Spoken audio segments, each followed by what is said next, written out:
कोई तार के वतन हो, उसको कोई सोया हुआ उठा कर कहे ओ भाई जी उठ जा, तेरा 30 साल का वीज़ा लग गया, तो क्या करेगा? वो तो खुशी से उछल कूद पड़ेगा। तो ऐसा ही हुआ, लेकिन वो उछल कूद थोड़ी निकली जब उसको पता चला कि वीज़ा कहाँ का लगा है। जी हाँ, हम बात करें जनाब अली, अदनान नाम का लड़का है। अदनान उसका नाम थोड़ा तब्दील किया गया है, बरतानी अखबार ने इसकी रिपोर्ट की है, गार्जियन ने। ऑस्ट्रेलिया में रहता है काफ़ी अरसे से, और ये अपने घर में सोया हुआ था। रात को ऑस्ट्रेलिया के इमिग्रेशन के एहलकार आया, उसको उठाया, भाई उठ जाओ, आपका 30 साल का वीज़ा लग गया। तो पहले तो उसने पूछा कि कहाँ का वीज़ा लगा, उन्होंने कहा नीरू का। उसने समझा कि ऑस्ट्रेलिया का ही कोई हिस्सा है, तो फटाफट जनाब अली उठ के तैयार हो गया जी, बड़ा खुश किया, अब तो मेरा जो काम हो गया।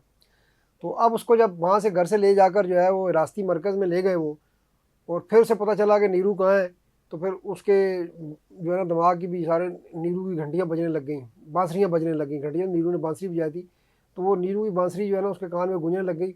और अब वो कहता है कि मुझे अफ़गानिस्तान भेज दो, खुदा का नाम है, मुझे 30 साल का वीज़ा नहीं चाहिए। जनाब ये कहानी है अदनान की। ये काफ़ी साल से ऑस्ट्रेलिया में रह रहा है, लेकिन इसने वहाँ पर एक ऐसा जुर्म किया, जुर्म की तफसील नहीं बताई गई रिपोर्ट में, जिसमें इसको 1 साल से ज़्यादा सज़ा हो गई है। तो ऑस्ट्रेलिया ने ये कानून मंजूर किया, और बिल्कुल दुरुस्त मंजूर किया। ये जो काली भेड़ें हैं बहुत कम है, इनकी वजह से लाखों करोड़ों तारकीन वतन बदनाम हो गए हैं। तो इसने वहाँ पर कुछ जुर्म किया, 1 साल जेल में रह कर आया। यानी ये पनाह के लिए जाते हैं और वहाँ पर ऐसी हरकतें करते हैं कि अल्लाह की पनाह। तो अब इस जो है ये अदनान नामी अफ़गान लगा है, इसको वहाँ पर सज़ा हुई थी।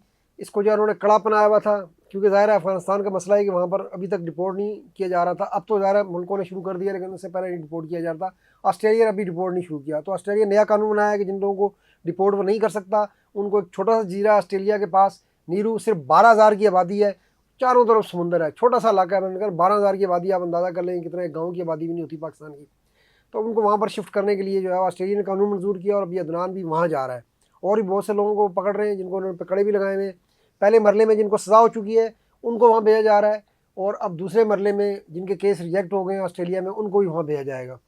तो ये जनाब अदनान साहब अब जो है वहाँ से इनको घर से उठाकर वहाँ रास्ती मरकज़ मुंतकिल किया गया, वहाँ पर और भी लोग थे। और ये सब अब जो है वो नीरू की डिपोर्टेशन के लिए इंतज़ार कर रहे हैं। अब ये अदनान साहब कहते हैं, अपने वकील के ज़रिए उन्होंने बयान दिया है कि मुझे अब अफ़गानिस्तान बहुत याद आता है, मुझे अपने बीवी बच्चे बहुत याद आते हैं। तो मुझे तो नहीं पता था कि मैं ऑस्ट्रेलिया आके इस मुश्किल में फंस जाऊँगा। हालांकि ऑस्ट्रेलिया आकर इस मुश्किल में नहीं फंसा, वो अपनी उस हरकत की वजह से मुश्किल में फंसा जो उसने ऑस्ट्रेलिया में रह कर की, जिसकी वजह से उसको 1 साल सज़ा हुई।